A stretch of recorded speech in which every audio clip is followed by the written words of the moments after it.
हम समझते हैं, क्योंकि यहाँ पे हम जो सीखने आए हैं वो हम अकाउंट सीखने आए हैं, ठीक है ना। और अकाउंट्स हमें किसके ऊपर करना है?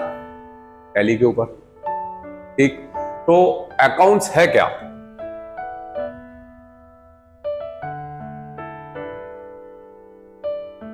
अकाउंट्स है क्या? क्या बोलेंगे हम अकाउंट्स को?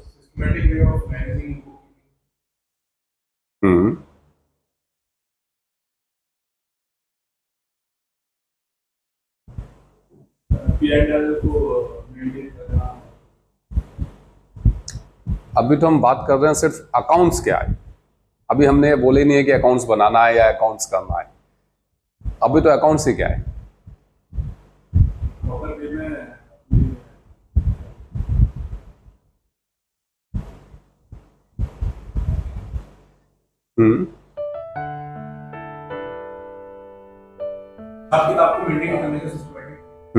बिल्कुल ठीक है। हम बिजनेस क्यों करते हैं? सभी चीज पैसे से जुड़ी है, धन से जुड़ी हुई है। तो हम बिजनेस क्यों कर रहे हैं? पैसा कमाने के लिए, धन कमाने के लिए। उस बिजनेस का हम क्या बनाएंगे? अकाउंट्स बनाएंगे।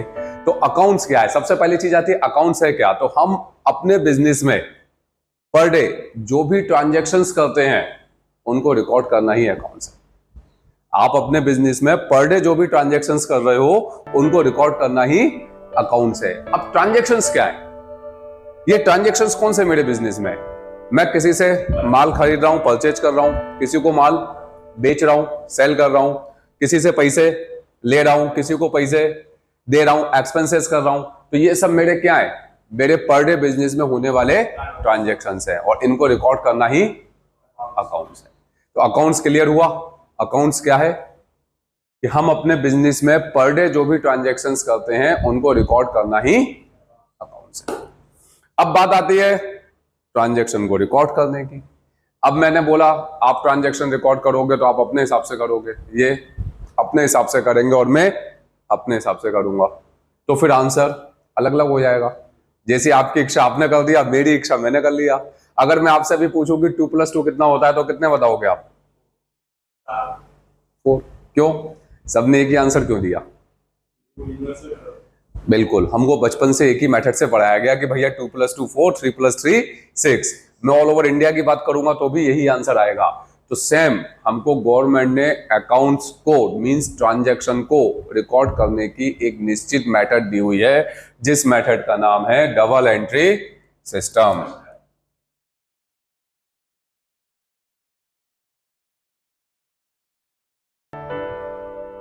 ठीक है, तो हमें गवर्नमेंट ने ट्रांजैक्शंस को रिकॉर्ड करने की एक निश्चित मेथड दी हुई है जिसका नाम है डबल एंट्री सिस्टम। तो हम जो अकाउंट्स बनाएंगे वो किस मेथड से बनाएंगे? डबल एंट्री सिस्टम से। तो ये प्रॉपर अकाउंट्स की एक डेफिनेशन है। अगर आपसे अकाउंट्स की बात की जाए कि अकाउंट्स क्या है, तो बोले हम बिजनेस में पर डे जो भी ट्रांजैक्शंस करते हैं उनको रिकॉर्ड करना ही अकाउंट्स है, और हम जो ट्रांजैक्शंस रिकॉर्ड करेंगे वो डबल एंट्री सिस्टम से करेंगे। ये हमारा प्रॉपर अकाउंट्स है। तो अभी हमको क्लियर हो गया माइंड में कि हमको अपने बिजनेस के ट्रांजैक्शंस को रिकॉर्ड करना है और किस मेथड से करना है? डबल एंट्री सिस्टम से।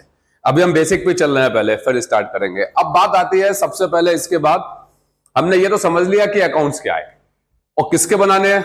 बिजनेस के बनाने हैं। लेकिन हम अकाउंट्स नहीं बनाएंगे तो क्या होगा? पर्पज क्या है अकाउंट्स बनाने का? मैं अकाउंट्स नहीं बनाऊं तो क्या दिक्कत है?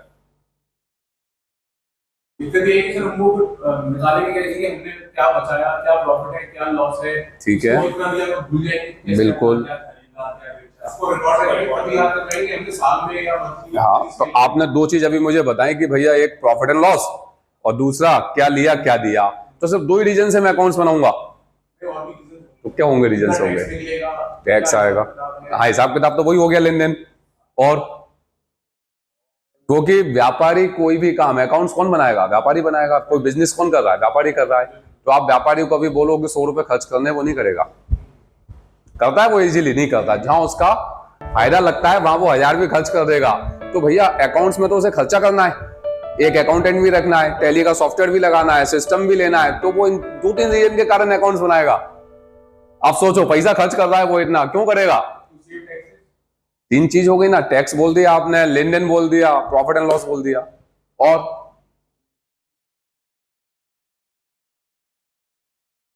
अकाउंट्स ही बिजनेस की जान है उसकी। हम अगर अपने शरीर में से प्राण निकाल दें तो शरीर का कोई महत्व नहीं है, खत्म। उसी तरीके से अगर मैं बिजनेस में से अकाउंट्स वर्ड्स को हटा दूं तो बिजनेस का कोई औचित्य नहीं रह जाता।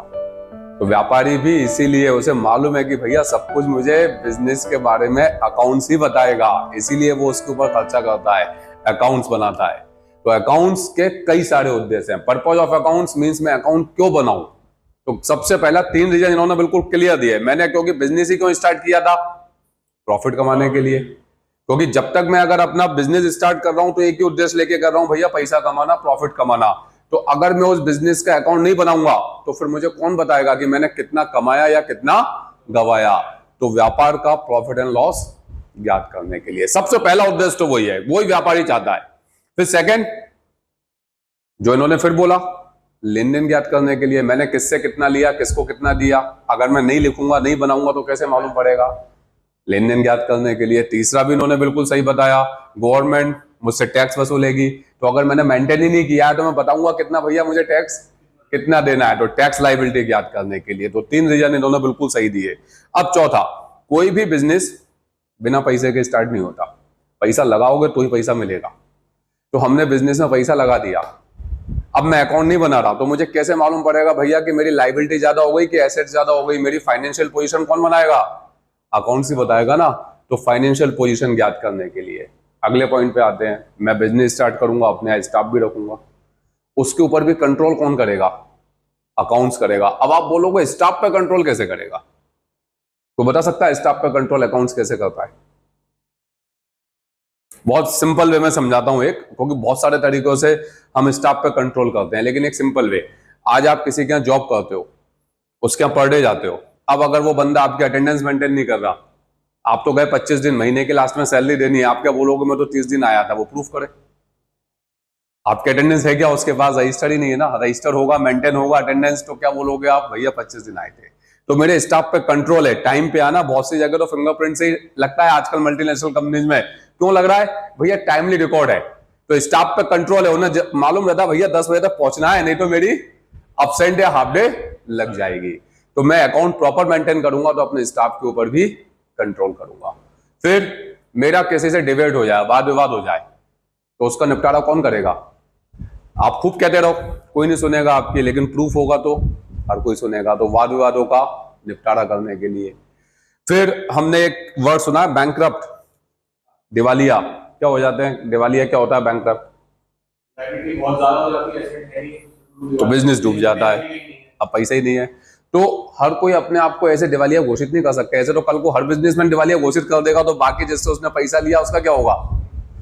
तो हम बैंकरप्ट, बहुत से लोगों का बिजनेस डूब जाता है कि उनके पास बिजनेस लॉस में चला गया, लायबिलिटी ज्यादा खड़ी हो गई। तो फिर वो क्या करेंगे, अगर उनने प्रॉपर अकाउंट्स बनाए हैं तो वो दिवालिया घोषित होने की स्थिति में मददगार साबित होता है। अगर आप अकाउंट से नहीं बनाओगे तो अपने आप को बैंकरप्ट घोषित नहीं करा सकते, क्योंकि बैंकरप्ट आप घोषित नहीं करोगे, वो गवर्नमेंट के थ्रू होगा, आपके अकाउंट चेक करके कि आप हकीकत में गए हो या नहीं गए हो। तो हमें बैंकरप्ट, दिवालिया घोषित होने की स्थिति में ही मददगार है। अब इन सब के बावजूद भी अगर व्यापारी नहीं बनाना चाहे तो गवर्नमेंट ने कंपलसरी कर रखा है कि आपको अकाउंट बनाना कंपलसरी है। तो इतने सारे रीजन है अकाउंट्स बनाने के। फिर रिपीट कर रहा हूं, पर्पज ऑफ अकाउंट्स। नंबर 1, व्यापार का प्रॉफिट एंड लॉस, लाभ हानि ज्ञात करने के लिए।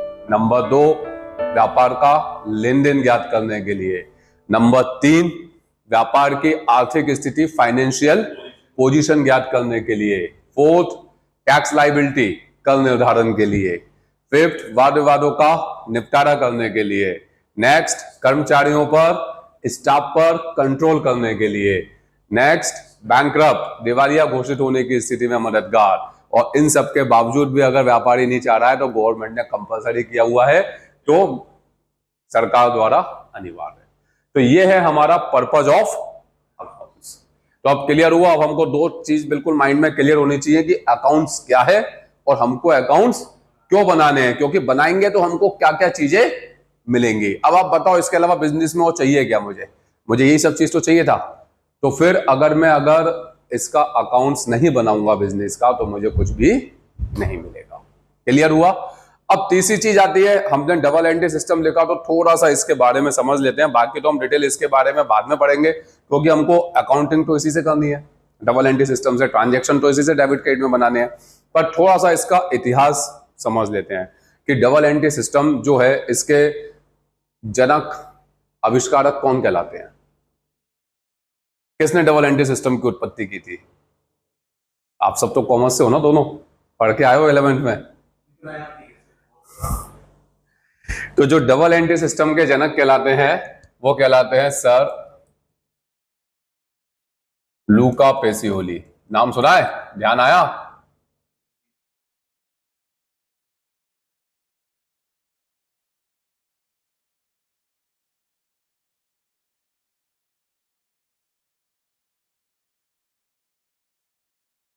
सर लूका पेसियोली, तो ये इसके जनक कहलाते हैं।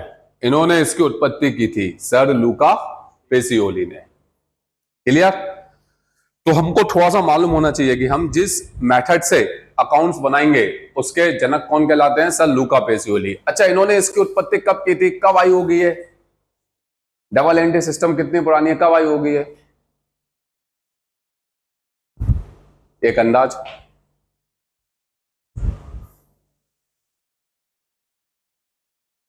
200 साल पहले। 200 साल पहले मतलब हम चले गए, अभी 2000 चल रहा है तो 1800 में,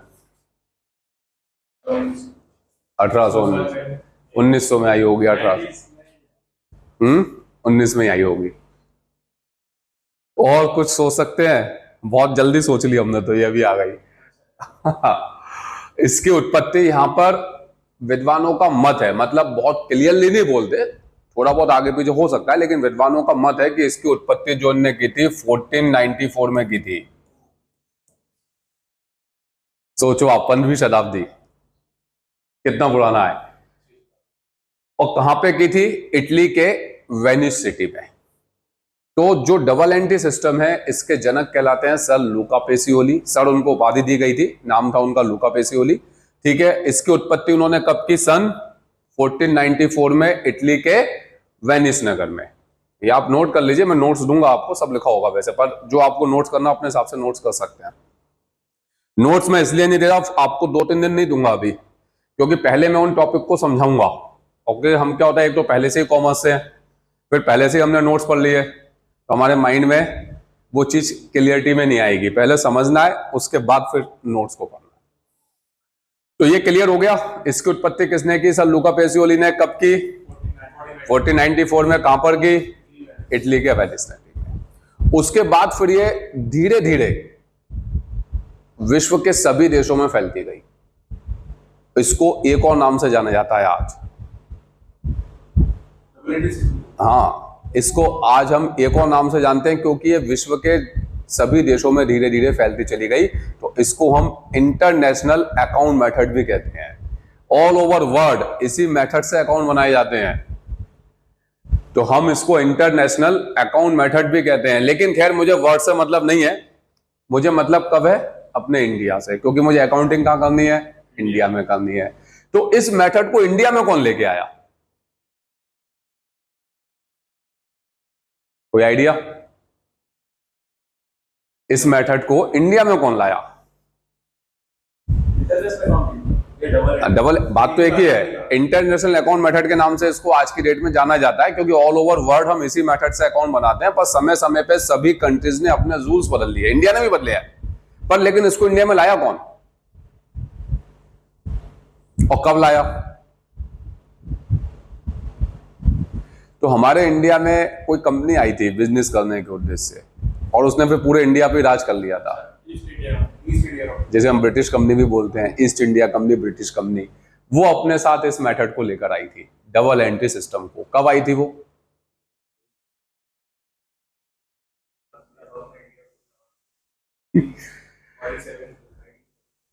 नहीं, वहां पर भी थोड़ा सा मत है विद्वानों का। बहुत से विद्वानों का कहना यह है कि वो 15वीं शताब्दी के अंत में आई थी, और बहुत से लोगों का कहना है कि 16वीं शताब्दी के प्रारंभ में आई थी। मतलब 15वीं शताब्दी खत्म होने वाली थी और 16वीं स्टार्ट होने वाली थी, तो वहां पर थोड़ा सा तो वो कंफ्यूजन। तो बहुत से लोग कहते हैं कि वो 15वीं शताब्दी के अंत में आई थी और बहुत से कहते हैं कि 16वीं शताब्दी के प्रारंभ में आई थी। तो सोचो तब वो अपने साथ इस मेथड को लेके आई थी और तब से लेके आज तक हम इसी मेथड से अकाउंटिंग कर रहे हैं। लेकिन समय समय पर हमने भी इसके अंतर्गत अपने रूल्स चेंज कर लिए, क्योंकि आवश्यकता ही आविष्कार की जननी है।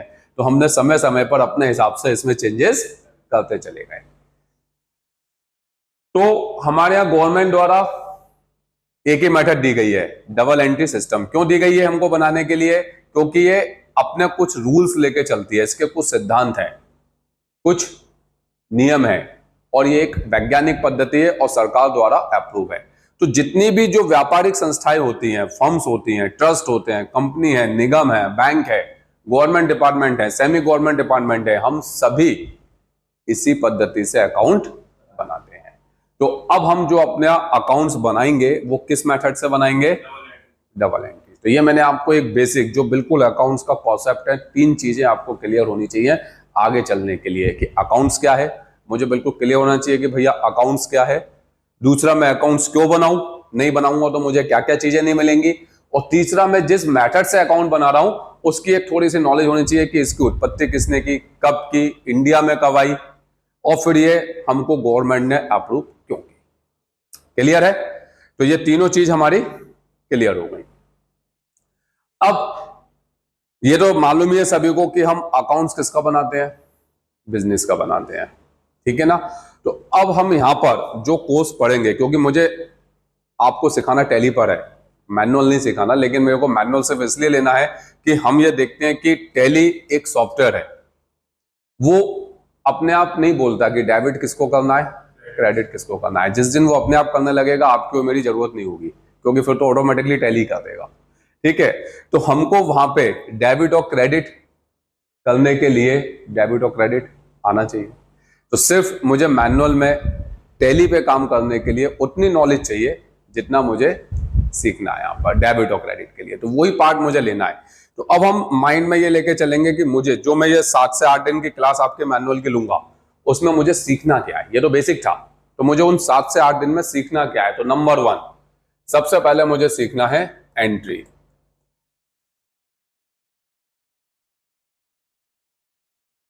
डेबिट और अब एंट्री क्या, जैसे मैं बोल रहा हूं, आप बोल रहे हो, हम एक दूसरे को समझ पा रहे हैं। मैं जो बोल रहा हूं वो आप समझ पा रहे हो, आप जो बोल रहे हो मैं समझ पा रहा हूं। क्यों? क्योंकि आपकी और मेरी लैंग्वेज सेम है। क्लियर है ना? लेकिन अकाउंट्स इस लैंग्वेज को नहीं जानता।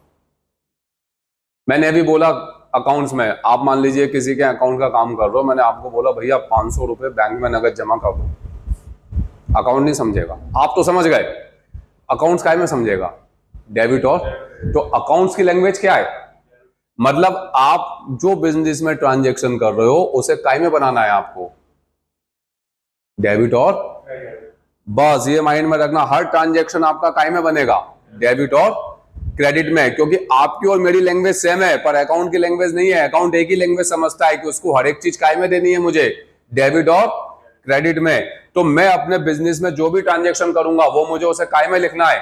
डेबिट और क्रेडिट में। तो नंबर 1 में वही सीखूंगा, सबसे पहले एंट्री बनाना, डेबिट और क्रेडिट। Entry means transaction. अब नंबर 2 आता है, उससे पहले हम डेबिट में जो भी चीज लिखते हैं और क्रेडिट में जो भी लिखते हैं वो क्या कहलाते हैं? आप काम कर रहे हो इसलिए पूछ रहा हूं। डेबिट में सर जो व्हाट कम्स इन, मैं अभी रूल्स पे तो गया ही नहीं, मैंने तो इसकी बात ही नहीं की। अभी ये तो जब रूल्स पे आऊंगा तब करूंगा। अभी तो मैं पूछ रहा हूँ डेबिट में जो लिखते हैं और क्रेडिट में जो लिखते हैं वो क्या कहलाता है। जैसे मैंने एंट्री बोली थी कि बैंक में 500 रुपए नगद जमा की है, तो बैंक डेबिट टू कैश। तो बैंक मैंने डेबिट में लिखा, तो बैंक क्या है, क्या कहलाएगा उस समय मैंने डेबिट में लिखा है? तो मीन्स हम अपने ट्रांजैक्शन में जो भी डेबिट में लिखते हैं वो मेरे लेजर्स कहलाते हैं, और जो क्रेडिट में लिखते हैं वो भी लेजर्स कहलाते हैं। तो ये लेजर्स क्या टैली में बने होंगे पहले से? टैली को मालूम है कि मैं राम को माल बेचूंगा कि श्याम को बेचूंगा, पैसे किससे लूंगा।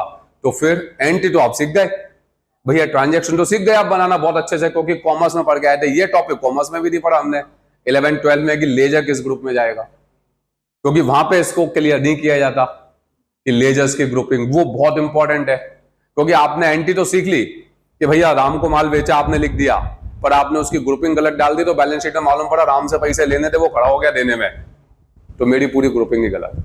तो हम जो डेबिट और क्रेडिट में लिखते हैं वो मेरे लेजर्स कहलाते हैं। तो लेजर ऑब्लिक ग्रुप। तो सेकंड टॉपिक आएगा मेरा लेजर और ग्रुप की मैपिंग, कि कौन सा लेजर किस ग्रुप में जाएगा। ये बहुत इंपॉर्टेंट है। मैंने कई स्टूडेंट्स को देखा है वो एंट्री तो प्रॉपर बना लेते हैं लेकिन सबसे ज्यादा रुक जाते हैं लेजर और ग्रुप की मैपिंग में, और वहां फिर दिक्कत होती है क्योंकि उसका इफेक्ट पड़ता है मेरे फाइनल बैलेंस शीट पर, P&L पर। तो हमें यह भी ध्यान रखना है कि लेजर किस ग्रुप में मैप होगा। तो हम जो डेबिट और क्रेडिट लिखते हैं, मींस डेबिट में जो भी लिखेंगे और क्रेडिट में जो भी लिखेंगे वो मेरे लेजर कहलाएंगे। क्लियर है? और उस लेजर को मैं कैसे मैप करूंगा? ग्रुप से, मतलब हर लेजर एक ग्रुप में जाएगा। और तीसरी चीज हम सीखेंगे, क्योंकि गवर्नमेंट ने आज की डेट में एक ही टैक्स लगाया हुआ है सेल परचेज के ऊपर, और वो है जीएसटी। तो अब जीएसटी क्या है?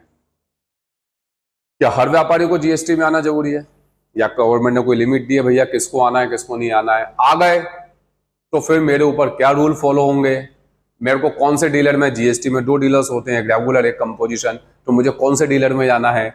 आ गया उस डीलर में तो मुझे कौन से रूल फॉलो करने हैं? मैं फिर ई इनवॉइस के दायरे में आता हूं कि नहीं, मुझे ई वे बिल कब बनाना है? तो ये सब चीजें मुझे जीएसटी में सीखनी है। तो अब मैं यहाँ पे जो आपको 7 से 8 दिन की जो क्लास लूंगा, उस क्लास में आपको 3 चीज यहाँ पर सिखाऊंगा। नंबर 1 एंट्री बनाना, और जनरली वो आप लोग सीख के आए हैं क्योंकि कॉमर्स साइड से हैं तो जल्दी कवर होना चाहिए। नंबर 2 लेजर और ग्रुप की मैपिंग, जो हम डेबिट और क्रेडिट में लिखेंगे एंट्री में वो लेजर कहलाएंगे, उसको किस ग्रुप से मैप करना है। और नंबर 3 जीएसटी। तो मैं जीएसटी आपको बहुत ज्यादा डीपली नहीं दूंगा क्योंकि वो एडवोकेट, सीए, टैक्सेशन का काम है, पर अकाउंटेंट को इतनी जीएसटी आनी चाहिए कि उसे नॉलेज होनी चाहिए कि जीएसटी क्या है, या जो डाटा प्रिपेयर हो रहा है हर मंथली मुझे रिटर्न भरने के लिए, वो क्लियरिटी में आना चाहिए। तो ये 3 चीज सीखनी है। तो अब हम अपना स्टार्ट करेंगे। अभी हमने ये बेसिक्स की बात की थी, तो ये बेसिक क्लियर हो गया। तो अब हमारा सबसे पहला टॉपिक जो हम लेंगे वो ये लेंगे, लेजर ऑब्लिक ग्रुप। एंट्री को बाद में लेंगे, पहले हमको लेजर ग्रुप की मैपिंग चाहिए कि कौन सा लेजर किस ग्रुप में जाएगा। क्लियर? कुछ उठाना था उसमें से? ठीक है। तो अब हमारा जो टॉपिक आता है वो है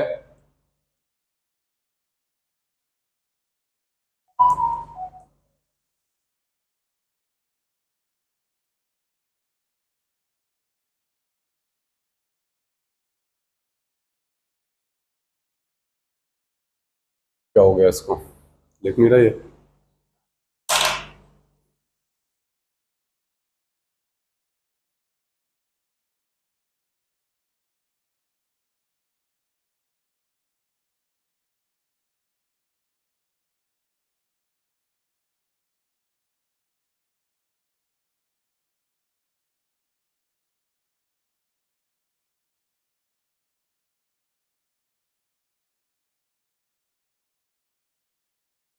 इंपॉर्टेंट बिजनेस वर्ड्स, महत्वपूर्ण व्यापारिक शब्द।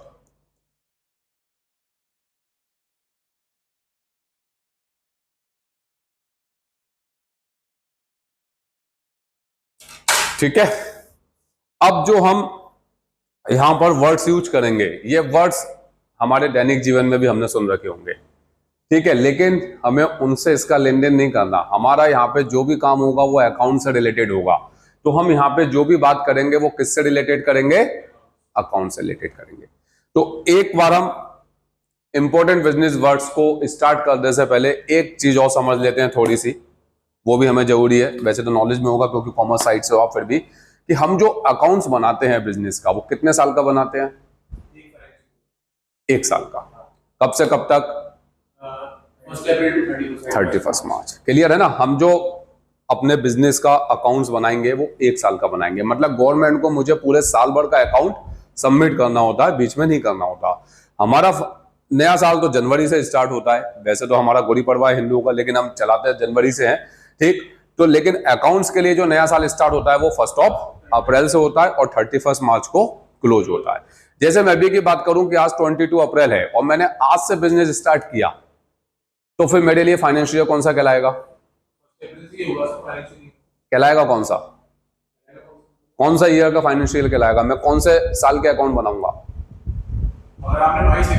हाँ, आज ही मैंने अपना बिजनेस स्टार्ट किया है तो मैं आज से अपना अकाउंटिंग चालू करूंगा, तो मैं कौन से साल की अकाउंटिंग करूंगा? फाइनेंशियल कौन सा कहलाएगा?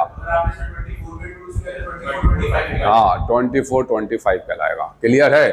मींस क्योंकि 1 अप्रैल से स्टार्ट हो चुका, अब खत्म कब हो रहा है? 31 मार्च 25 तक। उस बीच में व्यक्ति कभी भी अपना बिजनेस इंट्रोड्यूस करे, कभी भी स्टार्ट करे, फाइनेंशियल ईयर हमेशा 1 अप्रैल टू 31 मार्च रहेगा।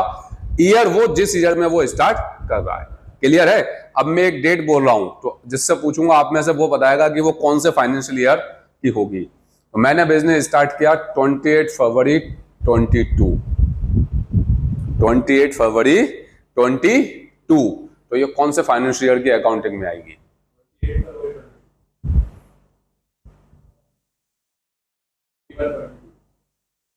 फर्स्ट ऑफ अप्रैल 21 से स्टार्ट हुआ, कब तक चलेगा? 31 मार्च 22 तक। तो 28 फरवरी 22 को अगर किसी ने अपनी दुकान ओपन की है तो उसके लिए फाइनेंशियल ईयर जब वो अकाउंटिंग करेगा तो 21 और 22 ही लगेगा, तो वो कभी चेंज नहीं होता। क्लियर हो गया? तो अब हमारा आता है इंपॉर्टेंट बिजनेस वर्ड्स, महत्वपूर्ण व्यापारिक शब्द। तो सबसे पहले आती है कैपिटल। सबने सुनी हुई है, बिना पैसे के तो बिजनेस भी स्टार्ट नहीं होता, पूंजी भी जब तक नहीं लगाऊंगा तब तक मेरा बिजनेस स्टार्ट होगा ही नहीं। तो फिर कैपिटल है क्या? सबने सुना है, तो वैसे ही बता सकते हैं कैपिटल क्या है।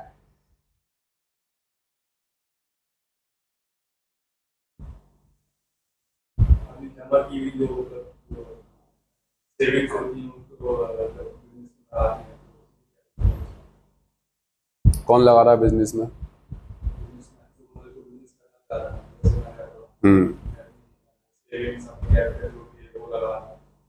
अभी आपने बिजनेस नहीं किया तो फिर कैपिटल कहां से आ गई? मैं तो पूछ ही रहा हूं कैपिटल क्या है। आपने बोला मैं अपनी सेविंग, अपनी कैपिटल, दोनों चीज कैसे हो सकती है? सेविंग और कैपिटल। सेविंग्स को इन्वेस्ट करना, बिजनेस में सेविंग्स को इन्वेस्ट करना, वो कैपिटल। जो पैसा हम अपने बिजनेस को स्टार्ट करने के लिए लगा रहे हैं in the form of cash या लोन जो भी है, तो एसेट हम लगा रहे हैं, प्रॉपर्टी में लगा रहे हैं, वो हमारी कैपिटल के अंदर आएगी कि ये लोन आपने बोल दिया, एक लोन लोन लेकर अगर हमने उसमें इंट्रोड्यूस किया है वो तो कैपिटल में नहीं आएगा। हाँ, तो आपने तो अभी, हाँ तो लोन बोला ना आपने। जो भी पैसा हम बिजनेस स्टार्ट करते हैं, आपने सेविंग, ठीक है सेविंग किया, मैंने पहले कुछ सेविंग क्योंकि वो लगा रहा हूं, मेरा पैसा है। तो कैपिटल बहुत सिंपल है। बिजनेस स्टार्ट कौन करता है? व्यापारी। जो भी कर रहा है वो उसका ओनर है। यहां पे हम तो अभी पर्सनल सब जोड़ लेते हैं, घर पे जिसका है इसका, वो मेरा है, मेरे पिताजी के नाम से भी कोई चीज है तो मेरी है। लेकिन बिजनेस ऐसा नहीं है। वहां पे अगर आपने बिजनेस स्टार्ट किया तो आप उसके प्रोप्राइटर हो गए, सब चीज अब आपसे चलेगी। क्लियर है?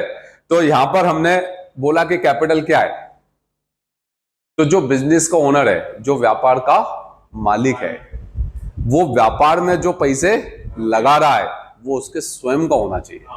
पहली कंडीशन, वो उसके स्वयं का होना चाहिए। और दूसरा, उस पैसे से पैसा पैदा होना चाहिए। मेरी सोच क्या थी बिजनेस स्टार्ट करने की? अगर पैसे पैदा नहीं होगा तो फिर मैं बिजनेस ही को करूंगा, मैं बैंक में डालूंगा, इंटरेस्ट लूंगा, भैया आराम से खाऊंगा, उसको फंसा के दूं बिजनेस में और फिर भी कुछ नहीं मिले तो क्या फायदा? तो इसीलिए हम कैपिटल किसको बोलेंगे? दो चीज होनी चाहिए कि जो बिजनेस का ओनर है वो बिजनेस में जो पैसे लगा रहा है वो उसके स्वयं का होना चाहिए और उस पैसे से पैसा पैदा होना चाहिए, तो ही वो मेरी कैपिटल कहलाएगी। क्लियर हो गया कैपिटल के बारे में? कैपिटल क्या है? व्यापार मालिक अथवा स्वयं का ऐसा धन जो धनार्जन का कार्य करे, कैपिटल कहलाता है। तो जो बिजनेस ओनर है वो बिजनेस में जो पैसे लगा रहा है वो उसके स्वयं के होने चाहिए और उस पैसे से पैसा पैदा होना चाहिए, तो ही वो मेरी कैपिटल कहलाएगी। क्लियर हो गया? अब सेकंड पे आते हैं। ये टॉपिक लिख लीजिएगा बस कौन कौन से हैं, क्योंकि इनके मैं नोट्स दूंगा, नॉलेज भी रहेगी आपको।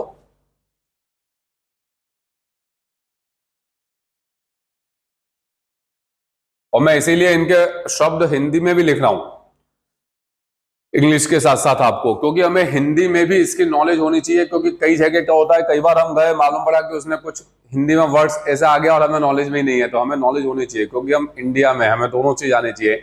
सबसे फर्स्ट, पहली लैंग्वेज हमारी हिंदी है तो उसको प्रिफर। सेकंड, अच्छी बात है आप और लैंग्वेज सीख रहे हैं, लेकिन हिंदी को भी आना चाहिए। थिंग, थिंग मीन्स वस्तु। तो यहां पे हम एक सिनारियो ले लेते हैं अब, क्योंकि अब हमने अपना अकाउंट्स चालू कर दिया, क्योंकि हम अकाउंट्स को समझने लगे अब। तो यहाँ पे मैं एक सिनारियो लेके चल रहा हूँ, ये जो मैं सिनारियो दे रहा हूँ ये रोज रिपीट नहीं करूंगा, आपके माइंड में क्लियर होना चाहिए कि मेरा बिजनेस किस चीज का है। यहाँ पे अब मैंने अपनी एक फर्म खोल ली और मैंने अपना बिजनेस ले लिया कि मेरा इलेक्ट्रॉनिक्स का बिजनेस है, क्योंकि अब हम प्रवेश कर गए अकाउंट्स बनाने के लिए, समझने लगे, तो हमको अब यहाँ पे एक सिनारियो आ गया कि मेरा बिजनेस किस चीज का है, इलेक्ट्रॉनिक्स का, means AC, fridge, LED, washing machine, microwave, तो इसका मेरा बिजनेस है। ठीक, अब मैंने अपने बिजनेस में एक पेन खरीद लिया, जैसे ये पेन था, मैंने एक पेन खरीद लिया, तो ये क्या मेरी थिंग है, वस्तु है बिजनेस में? मेरा बिजनेस इलेक्ट्रॉनिक्स का है और मैंने अपने बिजनेस में एक पेन खरीद लिया, तो ये मेरी थिंग कहलाएगी? अगर आप गुड्स की बात कर रहे हैं तो नहीं, मैं गुड्स की तो बातें नहीं कर रहा, थिंग बोल रहा हूं। थिंग तो वस्तु हो गई, गुड्स तो अलग होगा। थिंग इन जनरल उसके वे में पूछना कि हाँ, बिजनेस सब कुछ पूछूंगा बिजनेस से रिलेटेड, मेरा जनरल वैसे कोई वो नहीं है। वर्ड मैंने आपको पहले ही बोल दिया, अभी गुड्स की भी बात करूंगा, गुड्स जब आएगा तब गुड्स को समझाऊंगा, पर अभी गुड्स से तो कोई लेना देना ही नहीं ना मेरा भी। मैंने बोला कि मेरा बिजनेस जो हो गया वो इलेक्ट्रॉनिक्स आइटम्स का हो गया और मैंने अपने बिजनेस में एक पेन खरीद लाया, तो ये पेन मेरी थिंग कहलाएगी क्या, वस्तु? बिजनेस के लिए हाँ, बिजनेस के पैसे से ही खरीदी, मैं अपने पैसे से नहीं खरीदा, तो वो थिंग कहलाएगी, वस्तु कहलाएगी। इनने बोला बिजनेस के पैसे से खरीदी, बिजनेस के लिए खरीदी इसलिए थिंग है। हाँ, तो बिजनेस के लिए खरीदा, मैंने कहा ना मैं अदर तो अब लेके ही नहीं चलूंगा, हर एक कुछ बिजनेस से चलेगा, क्योंकि मैं अकाउंटिंग कर रहा हूं, बिल्कुल नहीं कहलाएगी। आप अपने बिजनेस में अभी आपको भूख लगी, आप समोसे ले आए, आपने खा लिए, थिंग है? तो वस्तु नहीं थी, वो भी वस्तु तो थी ना, तो फिर पेन भी तो वैसी वस्तु है, तो फिर वो क्यों नहीं है? अभी आपने बोला वो वस्तु थी, फिर समोसे वस्तु क्यों नहीं है? आप बिजनेस में लाए, बिजनेस के पैसों से ही लाए, जो आपने आंसर दिया मैं उसी पे चल रहा हूं, बिजनेस के पैसों से ही लाए और मैंने खा लिया बिजनेस में। तो भैया मैं काम तो बिजनेस के लिए कर रहा हूं, तो मैं रिफ्रेशमेंट नहीं करूंगा बिजनेस से, तो ये भी तो मैं बिजनेस के यूज के लिए लाया, आपने बोला ये है, वो नहीं है, फिर मैंने अपने पैसे खर्च नहीं किए थे उसमें, पर्सनल बिजनेस के किए थे, तो खर्चे में डालूंगा ना, तो फिर ये दोनों एक्सपेंसेस हैं, वस्तु नहीं है, थिंग नहीं है। हम थिंग किसको बोलेंगे? मैं वही कह रहा हूं, हम लोगों को जो छोटी छोटी नॉलेज होती है ना, वो क्लियर नहीं होती और यही दिक्कत देती है अकाउंट्स में हमेशा। थिंग किसको बोलूंगा मैं? जिसकी कोई वैल्यू, कीमत होगी। तो आप बोलोगे सर पेन की भी तो कीमत है, भले 20 रुपए होगी, 30 रुपए होगी, आप तो कह रहे हो कीमत होनी चाहिए, तो कीमत तो उसकी भी है। तो भैया सेकंड लाइन पे आते हैं जो उसको क्लियर करेगा। मैंने बोला थिंग में अपने बिजनेस में किसको बोलूंगा? जिसकी कोई कीमत होगी और जिसे बेचकर धन प्राप्त किया जा सके। अब पेन को बेचने से धन मिलेगा? यूज एंड थ्रो है, पेन खत्म, मैंने फेंक दिया, कोई पैसे लेगा मुझे? देगा? उसके समोसे के पैसे आएंगे, मैं खा गया। तो हम अपने बिजनेस में थिंग किसको बोलेंगे? जिसकी कोई वैल्यू, कीमत होगी और जिसे बेचकर धन, पैसा मींस प्रॉफिट नहीं, प्रॉफिट तो आ ही नहीं सकता, यूज कर लिया मैंने भैया, यूज करने के बाद में उसे ज्यादा, मैं प्रॉफिट तो सिर्फ गुड्स से आएगा, जिसका बिजनेस है, अदर चीज मुझे प्रॉफिट नहीं देगी। तो जिसकी कोई वैल्यू, कीमत होगी और जिसे बेचकर धन प्राप्त किया जा सके। तो अब बात आती है वैल्यू से, तो वैल्यू इसका मतलब मैं समझ गया, उसकी कोई वैल्यू मतलब 10, 5, 20 हजार होगी कम से कम, क्योंकि जब भी बेचूंगा तो 10 के भैया 4-5 तो मिलेंगे, 2-3 तो मिलेंगे, या बड़ी कीमत की होगी 1 लाख, 2 लाख, 5 लाख, तो जब भी बेचूंगा तो कुछ ना कुछ मुझे वापस मिलेगा। तो अब थिंग समझ गया, थिंग किसे बोलूंगा? जिसकी कोई कीमत, वैल्यू होगी और जिसे बेचकर धन प्राप्त हो सके। ठीक, तो फिर ये क्या कहलाएंगे? जो मैंने पेन खरीद लिया है, समोसे खा लिए, तो इनकी कीमत तो है पर इनको बेचने से कुछ मिल रहा है, तो फिर यहां पे मेरा पैसा जा रहा है, मींस ये मेरे क्या कहलाएंगे? एक्सपेंसेस। तो यहीं से मैंने एक्सपेंसेस भी क्लियर कर दिया आपको, अगर आप समझे तो। ऐसी चीज जो मैंने अपने बिजनेस में खरीदी लेकिन उसको बेच के मुझे कुछ वापस नहीं मिलेगा, तो वो एक्सपेंसेस है। और बेच के अगर कुछ वापस मिल रहा है तो अभी थिंग पे रुका हूं अभी, लेकिन थिंग के आगे एक वर्ड लिख रहा हूं, वहां पर भी उसी लिए मैंने थिंग समझाई है। अब अगला मेरा वर्ड आता है एसेट्स।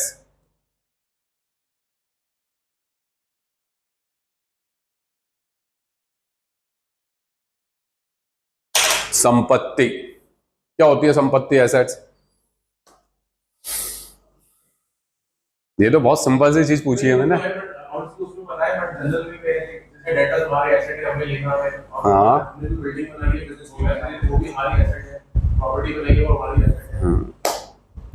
यहाँ पे आप कैसे आए हो? अभी बाइक से। वो आपकी संपत्ति है, किसके नाम पर है? मेरी खुद की नहीं है, पिताजी के नाम। तो फिर आपकी संपत्ति कैसे हुई? अभी तो आपने एकदम बोल दिया दोनों ने वो भी संपत्ति, नहीं आपने कह दिया बोले आपके। अभी मैंने ये चीज कहा था कि बिजनेस में सब चीज जो प्रोपराइटर है उससे चलेगी, पर हम घर में अपने से जो पापा का वो मेरा है। तो यहाँ पे ऐसा नहीं, जो प्रोपराइटर ने अगर बिजनेस के उसमें लिया है तो बिजनेस की होगी। तो यहाँ पे संपत्ति के लिए 4 कंडीशन होना कंपलसरी है। मैंने इसीलिए पहले आपको थिंग समझाई। थिंग कुछ नहीं होती मेरे बिजनेस में। थिंग मैं किसी को लिखूंगा ही नहीं, थिंग है ही नहीं, क्योंकि थिंग किस में समाहित हो जाएगी? एसेट्स में। जब तक वस्तु नहीं होगी मैं किसी को संपत्ति बोलूंगा? जैसे मैंने अभी एक एग्जांपल दिया, मेरा सिनेरियो था इलेक्ट्रॉनिक गुड्स का, ठीक है ना। तो मैंने अपने बिजनेस में फर्नीचर खरीद लिया 4 लाख का। मैंने अपने बिजनेस में फर्नीचर खरीद लिया। तो फर्नीचर खरीद लिया तो फर्नीचर क्या है? अभी मैं एसेट्स की बात नहीं कर रहा, तो फर्नीचर क्या था? वस्तु थी, क्योंकि बेचूंगा तो पैसे मिलेंगे। भैया 4 लाख का खरीदा है, 5 साल 6 साल यूज करके भी अगर बेचूंगा तो मुझे 1 लाख तो मिलेगा ना, 50,000 तो मिलेंगे। मतलब वस्तु थी ना। लेकिन अब मैंने उसको खरीद लिया तो उसके ऊपर स्वामित्व किसका आ गया? मेरा। पोजीशन कब्जा भी किसका आ गया? मेरा। वस्तु भी है और बेचने से धन भी मिलेगा। तो ये चारों कंडीशनें पूरी हो गई तो वो क्या कहलाएगी? तो थिंग समाहित किसमें हो गई? तो थिंग तो होगी नहीं मेरे बिजनेस में, क्योंकि जो थिंग होगी वो ऑलरेडी एसेट्स होगी। तो एसेट्स के लिए 4 कंडीशन चाहिए। सबसे पहले वस्तु, वस्तु होनी चाहिए। सबसे पहले क्या होनी चाहिए? उस वस्तु को बेचने से धन प्राप्त होना चाहिए, दूसरा पॉइंट। तीसरा, उस वस्तु पर मेरा ओनरशिप, स्वामित्व होना चाहिए। और नंबर 4, उस वस्तु पर मेरा पोजीशन, कब्जा होना चाहिए। तो अब मैंने बोला कि वस्तु, तो वस्तु रही कहां? वो वस्तु तब तक है जब तक मैंने खरीदी नहीं है। सभी के लिए वस्तु है। आज फर्नीचर की दुकान में रखा हुआ है तो मेरे लिए तो वो एक वस्तु है ना भैया, कि वो जो भी होगा। लेकिन मैंने उसको अपने लिए खरीद लिया तो फिर मेरी वो क्या हो जाएगी? एसेट्स। तो मेरे बिजनेस में थिंग कुछ नहीं है, मैंने समझाने के लिए, एसेट्स को समझाने के लिए थिंग यूज किया। तो एसेट्स क्या है? एसेट्स हम कब बोलेंगे अपने बिजनेस में? जब 4 कंडीशन फॉलो होंगी। नंबर 1, सबसे पहले वस्तु होनी चाहिए। नंबर 2, वस्तु को बेचने से धन प्राप्त होना चाहिए। नंबर 3, उस वस्तु पे मेरे ओनरशिप होनी चाहिए और उस वस्तु पे मेरा पोजीशन होना चाहिए। इन चारों में से अगर एक भी कंडीशन हट गई तो वो मेरी एसेट्स नहीं कहलाएगी। तो अब जैसे मैंने अपने बिजनेस में मान के चलिए कि बाइक खरीद ली, तो बाइक मेरी क्या है? एसेट्स है भैया। बाइक क्या है? वस्तु है। वस्तु को बेचूंगा तो उस पर मेरी ओनरशिप भी है, मैंने खरीदी, मेरा पोजीशन भी है। तो चारों कंडीशन फॉलो हो गई तो फिर वो क्या कहलाएगी? एसेट्स। और यही चीज मैंने अगर पेन खरीद लिया होता तो पेन पे मेरा ओनरशिप तो है, मेरा पोजीशन तो है, पर ये वस्तु नहीं है, वस्तु हट गई। क्यों? क्योंकि इसको बेचने से पैसा, इसलिए जो एक्सपेंसेस हो गया। अब दोनों में क्लियरिटी आई। हम एसेट्स किसको बोलेंगे? वस्तु समझ लेंगे तो एसेट्स समझ पाएंगे, और अगर वस्तु नहीं समझेंगे तो एसेट्स नहीं समझ पाएंगे। हेलो, हो गया पेमेंट? चलो, तो अभी तो मैं क्या थोड़ा सा एक जगह काम से आया हुआ था, तो मैं लगभग 10:30 तक ऑफिस पहुंचूंगा। हाँ, उसके बाद मैं उन्हें उन्हें कॉल करके, आपको भी पहले कॉल कर लूंगा, फिर उन्हें कॉल करके स्टॉप करवा दूंगा। ठीक। हाँ बिल्कुल, ओके जी, ओके।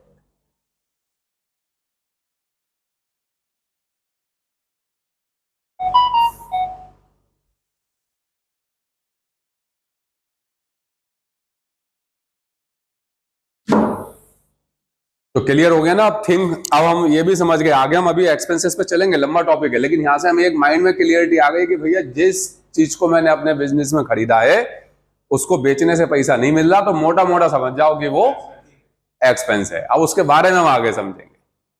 ठीक, तो ये 3 पॉइंट क्लियर हुए, ठीक है ना।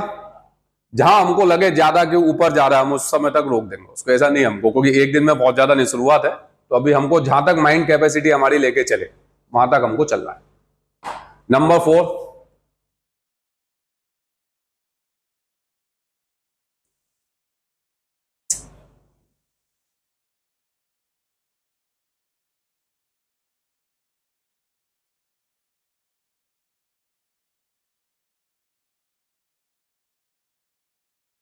लाइबिलिटी, दायित्व, ये तो सबने सुना ही है।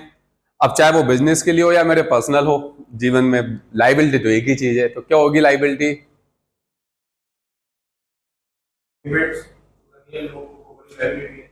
पेमेंट्स जो करने वो लाइबिलिटी है। सिंपल शब्दों में हम और क्या कह सकते हैं? बिल्कुल ठीक है, देनदारी बोल दी मैंने। और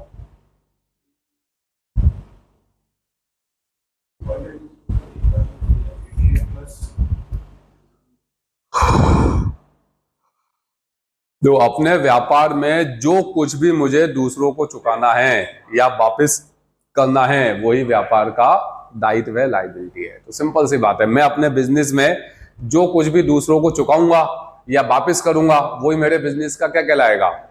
लाइबिलिटी कहलाएगी, दायित्व कहलाएगी। तो यहां तो कुछ सोचना नहीं था, बहुत सिंपल है। हमारे भी पर्सनल यूज में भी हम देखते हैं, हमने किसी से पैसा ले लिया तो चुकाना है ना। तो ऐसी बिजनेस में मैंने किसी से पैसा ले लिया तो चुकाऊंगा नहीं, उसको वापस नहीं करूंगा, तो वो मेरी बिजनेस की क्या कहलाएगी? लाइबिलिटी। तो हम अपने बिजनेस में जो कुछ भी दूसरों को चुकाएंगे या वापस करेंगे वो बिजनेस की लाइबिलिटी कहलाएगी।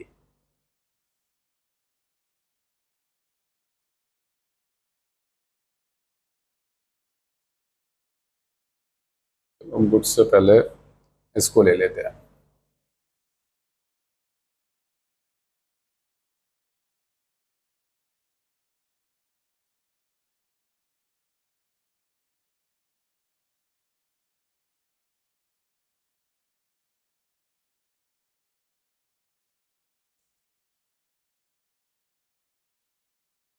अब आते हैं क्रेडिटर्स, लेनदार, और डेटर्स, देनदार। ये तो आप जानते ही हो, है ना? क्यों अतुल जी? क्रेडिटर्स मींस हिंदी में भी लिख दिया लेनदार, और डेटर्स मींस देनदार। अब ये कौन होते हैं? हम किसको क्रेडिटर्स और किसको डेटर्स बोलेंगे अपने बिजनेस में? कस्टमर तो दोनों ही होंगे, क्रेडिटर्स और डेटर्स। पैसा देना है, वो जिससे पैसा लेना है, जैसे मैं बिजनेस में। चलो मैं एक सिनारियो भी कर देता हूँ, एग्जांपल दे देता हूँ आपको। मेरा बिजनेस किसका था? इलेक्ट्रॉनिक्स का, ठीक है ना? मैंने आपको माल बेचा तो आप मेरे लिए क्या कहलाओगे? मैंने उधार माल बेचा आपको, ठीक है ना? तो आप मेरे लिए क्या कहलाओगे? क्रेडिटर्स या डेटर्स? क्रेडिटर्स।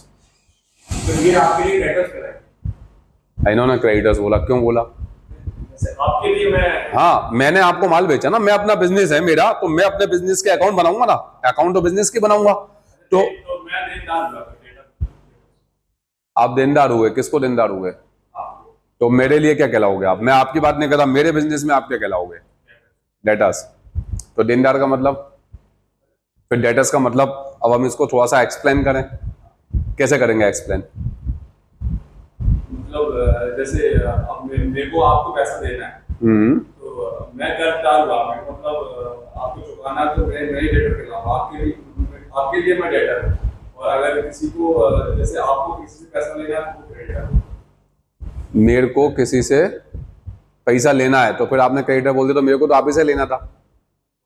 कंफ्यूज मत हो, बहुत सिंपल वर्डों में देखो, इससे ज्यादा ये सबसे इंपॉर्टेंट ग्रुप है, क्योंकि हम अपने बिजनेस में 80% सेल ही करते हैं। खरीदेंगे तो 10 से 20% ही, महीने में 10-5 बिल खरीदेंगे, पर बेचेंगे डेली, क्योंकि सेल नहीं होगी तो बिजनेस ही डंप हो जाएगा मेरा। तो डेटा क्रेडिटर का ग्रुप तो बहुत इंपॉर्टेंट है, तो ये बहुत समझना है मुझे प्रॉपरली। और यही स्टूडेंट थोड़ी सी गलती कर जाता है कई बार, लेकिन ये इतना इजी है। सिंपल सी लाइन ध्यान रखो, क्रेडिटर्स जिस व्यक्ति से, पैसे को लो ही मत, यहां पर पैसा लोगे तो कंफ्यूजन में आ जाओगे। पैसे का तो सवाल ही मत लगाओ यहां भी क्रेडिटर डेटर पे, समझने के लिए। जिस व्यक्ति से मैं उधार परचेज करूंगा, मैं से मतलब मैं से मतलब बिजनेस, क्योंकि मैं बिजनेस तो नहीं बोलूंगा, मैं से मतलब बिजनेस, क्योंकि मैं कह रहा हूं ना बिजनेस, ठीक है ना? जिस व्यक्ति से हम उधार क्रेडिट परचेज करेंगे वो क्रेडिटर्स। बिल्कुल एक लाइन में समझ लिया। तो अब ये क्लियर हो गया, मैं जिससे भी परचेज कर रहा हूं वो, और जिसको सेल कर रहा हूं, खत्म, कुछ दिमाग ही नहीं लगाना। अब पैसे में चले जाएंगे दिक्कत। अब मैं जिससे परचेज कर रहा हूं तो मैं उसको पैसे दूंगा ना, तो मुझको देना है तो वो क्रेडिटर्स, और मुझको लेना है तो जिसको उधार सेल कर रहा हूं वो पैसे देगा, लेकिन अब पैसों में कंफ्यूजन हो जाता है समझने में, लेनदार देनदार, तो आप हमेशा कंफ्यूजन में चले जाओगे। इस लाइन को ध्यान रख लो बस।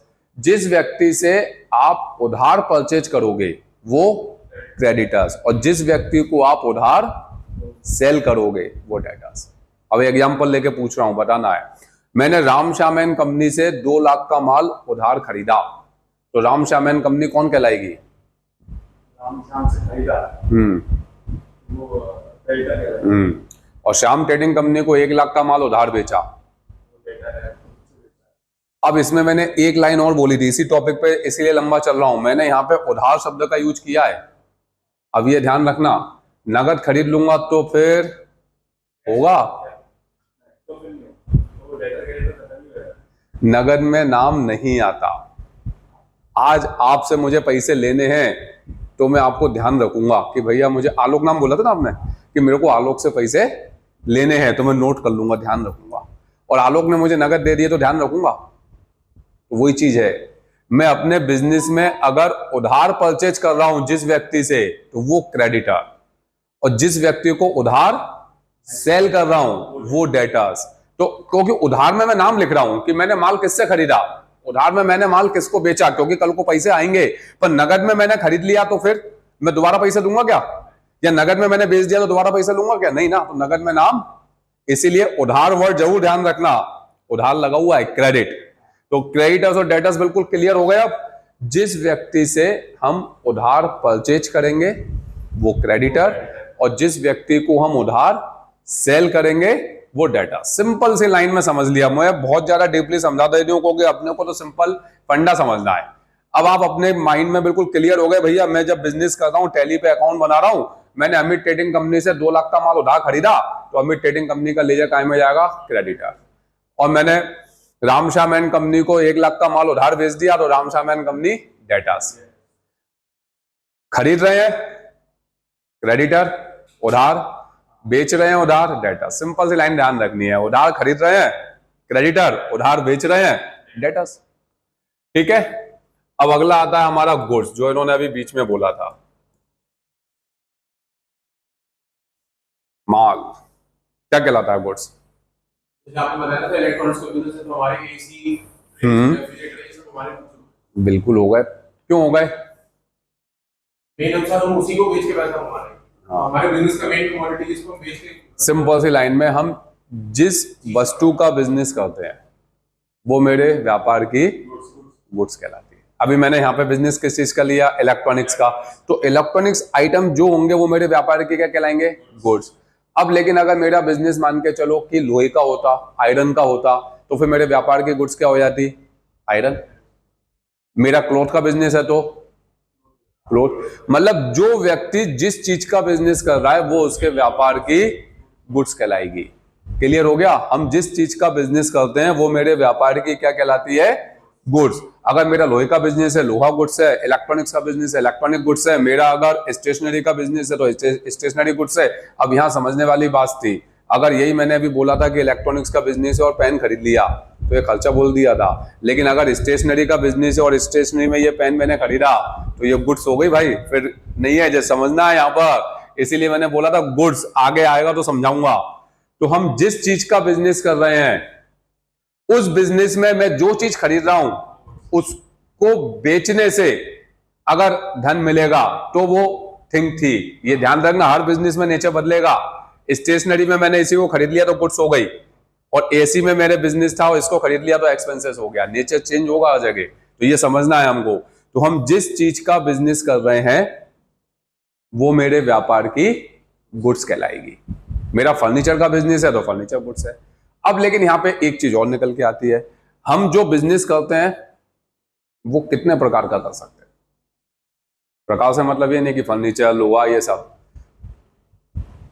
अभी हम गुड्स की बात कर रहे थे क्योंकि यहां पर हमको आगे चलना है। सर्विस का भी बिजनेस होता है, सर्विस में गुड्स नहीं होती, वो भी समझनी है। अभी मैंने गुड्स लिखा लेकिन सर्विस साथ में ला रहा हूं, तो गुड्स तो हम समझ गए कि मैं जिस चीज का भी बिजनेस करूंगा वो मेरे व्यापार की गुड्स कहलाएगी। फर्नीचर का बिजनेस फर्नीचर गुड्स, मोबाइल का बिजनेस मोबाइल गुड्स।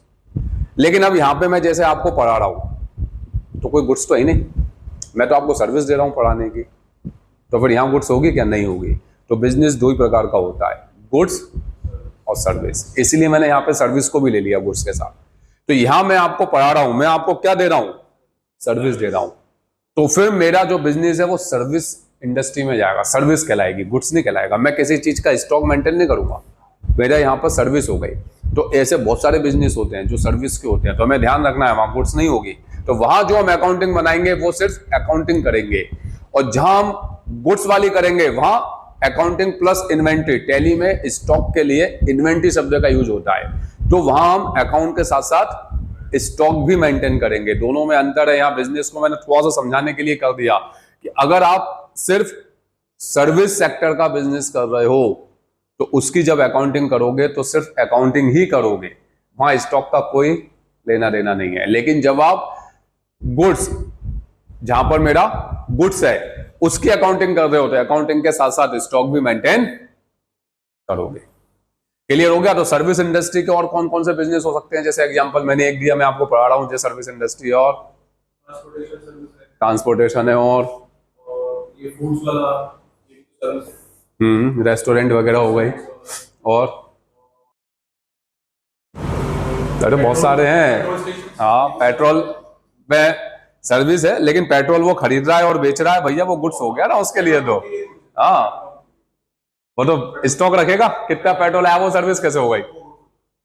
फिर सर्विस देखो सीधी सी बात है, कोरियर इनने बोला, ठीक है ना, ट्रांसपोर्टेशन हो गया, ठीक है। मेरा जैसे एम्प्लॉय वगैरह देने का है किसी को, जहां पर भी सिक्योरिटी गार्ड्स वगैरह प्रोवाइड कराता हूं मैं, लेबर वगैरह, मैन पावर, वो मेरी हो गई। सीए हो गए, एडवोकेट्स हो गए, हॉस्पिटल्स हो गए, ये सब क्या है? तो अगर मैं इनके अकाउंट बनाऊंगा तो फिर सिर्फ सर्विस इंडस्ट्री के बनाऊंगा। क्लियर? और जहां पर भी ट्रेडिंग होगी, माल को खरीदा और वो मेरी गुड्स हो गई। तो गुड्स क्लियर हो गया। जिस चीज का या जिस वस्तु का भी हम बिजनेस करेंगे वो मेरे व्यापार की गुड्स। तो यहां पे मेरा बिजनेस किस चीज का है? इलेक्ट्रॉनिक्स का। तो अब ये ध्यान में रख के चलना, मैं आगे जो भी क्वेश्चन करूंगा उससे रिलेटेड होगा मेरा। तो मेरी गुड्स हो गई इलेक्ट्रॉनिक्स के आइटम। क्लियर है? तो मेरी गुड्स क्या कहलाएगी? इलेक्ट्रॉनिक्स के आइटम। क्लियर? तो अब हम गुड्स के साथ साथ आ जाते हैं स्टॉक।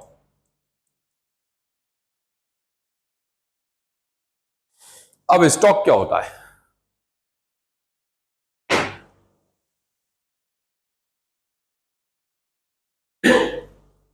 क्या है स्टॉक? हाँ, 40 फ्रिज खरीदे, 40 फ्रिज खरीदने के बाद हमने 2 बेच दी। अब जो बचे तो हमारे दुकान में आज की तारीख रखे तो हमारा स्टॉक। बिल्कुल सही बोला आपने कि मैंने 40 खरीदे, 2 बेच दिए, तो जो आज बचा वो मेरा आज का स्टॉक हो गया 38, क्योंकि कल का तो फिर अलग होगा। तो ये आपने मुझे एक्सप्लेन कर दिया, समझा दिया। अब इसको मैं अगर डेफिनेशन बोलूं एक शब्दों में, सिंपल शब्दों में, तो उसको क्या बोलूंगा? वो गुड्स से वो अलग है, लेकिन स्टॉक है वो, ये थोड़ी ना है कि गुड्स तो अलग चीज हो गई। जिस चीज का बिजनेस कर रहा हूं वो गुड्स हो गया मेरा, जिस चीज का भी बिजनेस करूंगा वो गुड्स कहलाएगी। तो नेचुरल सी बात है कि स्टॉक किसका मेंटेन होगा? उसी गुड्स का होगा। बिजनेस मेरा इलेक्ट्रॉनिक्स का है तो मैं फर्नीचर का स्टॉक तो मेंटेन करूंगा नहीं, तो फिर मेरा स्टॉक तो उसी का ही होगा ना। तो बात तो वही आ रही है। लेकिन आपने बिल्कुल सही समझाया कि भैया ठीक है, 40 खरीदे, 2 बेच दिए, 38 बचे, वो आज का स्टॉक। तो एक सिंपल वे में हम स्टॉक को डिफाइन क्या करें? ये तो आपने एक्सप्लेन कर दिया, समझा दिया। अब किसी को बताना है तो सिंपल वे में एक लाइन तो देनी पड़ेगी ना, स्टॉक क्या? जो माल बिकने से रह जाए वो स्टॉक। सिंपल सी डेफिनेशन है, कुछ सोचना ही नहीं है इसमें। तो हमें सबसे ज्यादा जरूरी है, देखो हर एक चीज, 2 चीजें होती हैं। एक, हम चीज को नॉलेज ले ली, समझ लिया हमें बहुत अच्छी तरीके से, और एक होता है कि हम सामने वाले को समझा पाए। तो आप जितना बेटर उसे समझा पाओगे वो चीज ज्यादा इंपॉर्टेंट है अपनी नॉलेज के अलावा। तो हमें कोशिश करना है कि हम चीजों को एक्सप्लेन करना सीखें। रटने की अब जरूरत नहीं है, रटने का काम होता है 10th 11th। मैं हमेशा कहता हूं प्रोफेशनली चलो। इन सब चीजों में मुझे बोर्ड की कोई जरूरत नहीं है एंट्री कराने में भी आपको। क्यों? क्योंकि ये तो मुझे टॉपिक लिख रहा हूं कि आपके लिए, वरना बोर्ड की जरूरत पढ़नी नहीं है। अब आप पढ़ के आ चुके हो उसे। प्रोफेशनली में आपको सिर्फ समझना है, लॉजिक पे जाना है। हर एक चीज के पीछे कोई ना कोई कारण होता है, बिना कारण के कोई चीज नहीं होती। बिजनेस भी आप कारण के लिए कर रहे हो, पैसा कमाने के लिए कर रहे हो। पैसा ही नहीं कमाना होता तो बिजनेस ही नहीं करता। तो हम बिजनेस भी पैसा कमाने के लिए कर रहे हैं। तो जिस चीज का भी मैं बिजनेस कर रहा हूं वो मेरे व्यापार की गुड्स कहलाती है। तो मैं स्टॉक तो उसी का मेंटेन करूंगा। तो सिंपल सी चीज, जो माल बिकने से रह जाता है वो स्टॉक। लेकिन स्टॉक 2 प्रकार का होता है। स्टॉक 2 प्रकार का होता है। एक ओपनिंग स्टॉक एक क्लोजिंग स्टॉक। अब ओपनिंग स्टॉक और क्लोजिंग स्टॉक क्या होता है? बिजनेस स्टार्ट करने तो दुकान खोलने से पहले जो मेरे पास पड़ा है वो दिन का तो स्टार्ट कर रहा हूँ, ओपनिंग स्टॉक हो गया। बिजनेस दुकान जैसे अपना वो इलेक्ट्रॉनिक्स का शोरूम है, हाँ आज मैंने चालू करना, आज मैंने दुकान की खोली है, हाँ तो आज मैं स्टार्ट कर रहा हूँ, उससे पहले वो मेरा एक ओपनिंग स्टॉक हो गया। ठीक है, उसके बाद मैंने बीच में सेल कर दी, अब जो मेरा रात को बढ़ाने से पहले बच गया वो मेरा क्लोजिंग स्टॉक। हाँ बिल्कुल ठीक है। और दूसरा तरीका ये एक ओपनिंग स्टॉक फाइनेंशियल ईयर में भी होता है कि मैंने जो बिजनेस स्टार्ट किया था वो मेरा एक ओपनिंग स्टॉक था, और साल के आखिरी में कितना बचा वो मेरा क्लोजिंग स्टॉक। दोनों सही है, दोनों ही लेने हैं यहाँ पर, मेरे को दोनों ही समझने हैं, क्योंकि मैं अकाउंट सिर्फ गवर्नमेंट के लिए नहीं बना रहा, मैन तो मैं अपने लिए बना रहा हूं, पर मुझे गवर्नमेंट के लिए इसलिए बनाना है क्योंकि गवर्नमेंट ने कंपलसरी किया हुआ है, तो मुझे उसको भैया पूरी जानकारी देनी है। तो गवर्नमेंट तो मुझसे साल में ले रही है ना, गवर्नमेंट तो मुझसे पूरा अकाउंट कब लेगी? जब पूरा साल खत्म हो जाएगा 1 अप्रैल से 31 मार्च, तब मैं दूंगा। तो मैं क्या गवर्नमेंट के हिसाब से चलूंगा? मैं साल भर अपना स्टॉक ही नहीं देखूंगा, फिर तो मालूम पड़ा कुछ भी चोरी हो जाए, कुछ भी हो जाए, बिजनेस ही नहीं कर पाऊंगा। तो स्टॉक बिल्कुल क्लियर मैंने डिफाइन किया, स्टॉक ओपनिंग स्टॉक और क्लोजिंग स्टॉक क्या है, पहले गवर्नमेंट के हिसाब के लिए बता रहा हूं। तो गवर्नमेंट के लिए मैं 1 साल का अकाउंट बनाता हूं, तो मेरा अकाउंट 1 अप्रैल से स्टार्ट हुआ, 31 मार्च को क्लोज हुआ, तो 31 मार्च को जब मैं क्लोज करूंगा, गवर्नमेंट को सबमिट करूंगा, वो मेरा क्लोजिंग स्टॉक, क्योंकि साल के अंत में जो माल बिकने से रह गया वो 31 मार्च का क्लोजिंग। अब जो मैंने एक बार अगर गवर्नमेंट को सबमिट कर दिया वो चेंज नहीं हो सकता, क्योंकि वो अकाउंटिंग चली गई, तो वो अगली साल से मेरा नया फाइनेंशियल चालू होगा, वो 1 अप्रैल का क्या कहलाएगा? तो गवर्नमेंट के लिए जो मैं 31 मार्च को स्टॉक दे रहा हूं वो क्लोजिंग है, और अगली साल वो 1 अप्रैल का ओपनिंग। ये तो हो गया, पर व्यापारी साल भर तक स्टॉक नहीं मिला ऐसा होगा? तो ये व्यापारी की इच्छा है। बहुत से लोग अपना एक फिक्स कर लेते हैं कि मुझे भैया 7 दिन में स्टॉक मिलाना है, बहुत से लोग कहते हैं मुझे 10 दिन में मिलाना है, बहुत से पर डे भी मिलाते हैं, बहुत से 1-1 महीने में भी मिलाते हैं। तो जिस दिन हम अपना स्टॉक मिला रहे हैं उस दिन जो माल बिकने से रह गया वो क्लोजिंग, और अगले दिन की वो। तो अगर हम इसको एक डिफाइन करें तो सिंपल वे में, तो हमने स्टॉक की डेफिनेशन तो बता दी कि भैया जो माल बिकने से रह जाता है वो स्टॉक कहलाया जाता है, लेकिन अगर इसको डिफाइन करें ओपनिंग क्लोजिंग को, तो क्या बोलेंगे कि वर्ष के अंत में, यह गवर्नमेंट के लिए हो गया, या किसी निश्चित तिथि को, जो व्यापारी ने अपने तिथि निर्धारित कर ली, तो वर्ष के अंत में या किसी निश्चित तिथि को जो माल बिकने से रह जाता है वो स्टॉक कहलाता है। क्लियर? तो स्टॉक भी हमारा क्लियर हो गया। तो यहां तक अभी कोई डाउट्स? क्लियर है?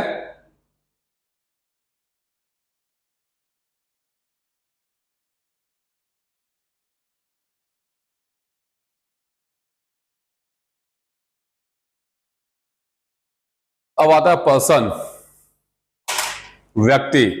तो व्यक्ति कितने प्रकार के होते हैं?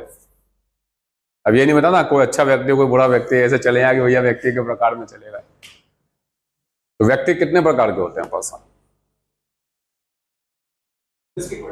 सब बिजनेस के पॉइंट ऑफ व्यू से चलना है मुझे, और तो यहां पे कुछ लेने ही नहीं है, हम अकाउंट ही बिजनेस का बनाएंगे। तो व्यक्ति कितने प्रकार के होते हैं?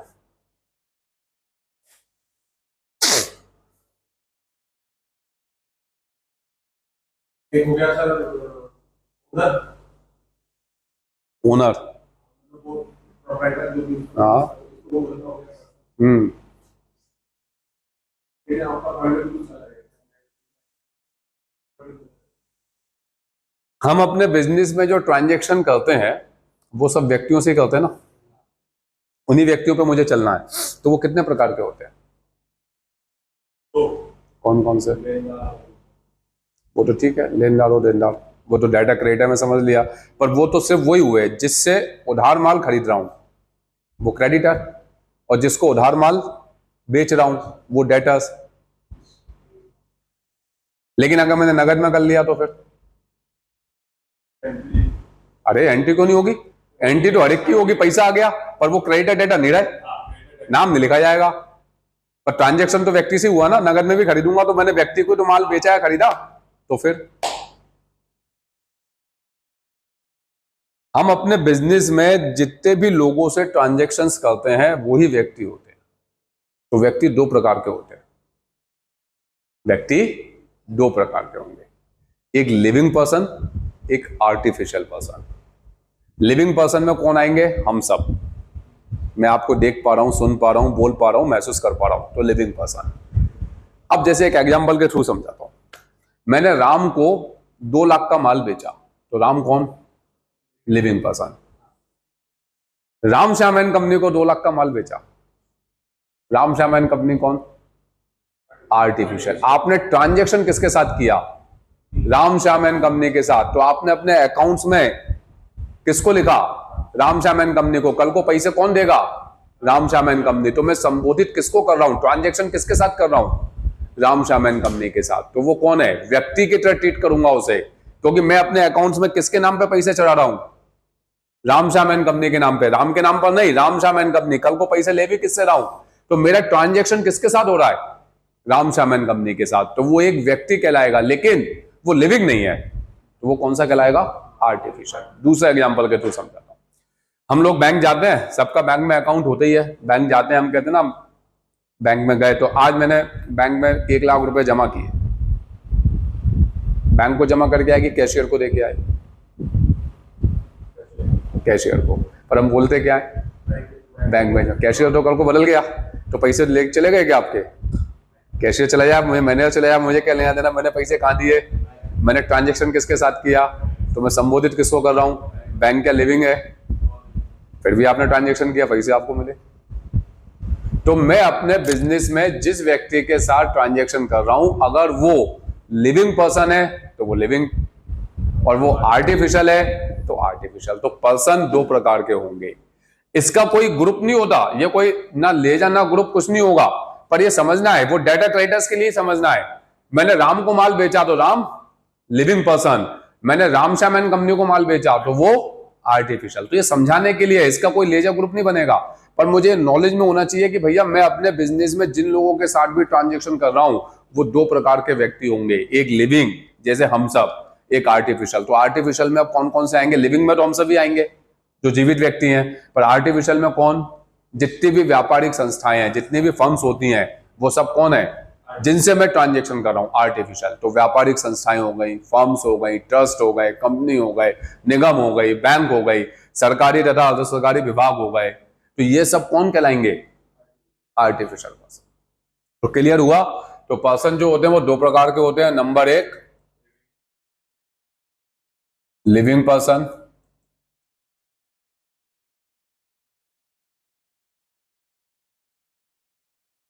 जीवित व्यक्ति, और नंबर 2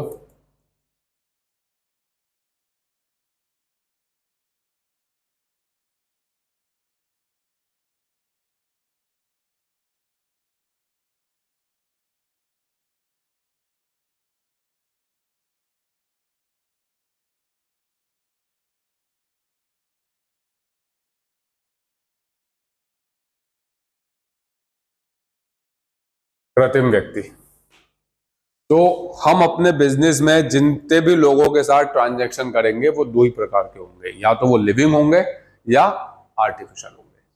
तो लिविंग में राम श्याम, आर्टिफिशियल में बैंक, मैंने बता ही दिया, सरकारी अर्ध सरकारी विभाग, ट्रस्ट, कंपनी, निगम, व्यापारिक संस्थाएं। क्लियर हो गया ये भी? अब सबसे इंपॉर्टेंट आता है, और वो सबने सुना होगा और सब उसे जानते भी हैं। मैं बोलूंगा तो आप ही मुझे बता दोगे, पर ये बहुत इंपॉर्टेंट है। ड्राइंग सुना है ना कि नहीं सुना? आहरण क्या होती है ड्राइंग? अपना पैसा बैंक के थ्रू निकालते हैं अपना पैसा। मैं कैसे भी ले लूं भैया, अब बैंक से मुझे क्या मतलब है? मुझे बैंक से क्या लेना देना?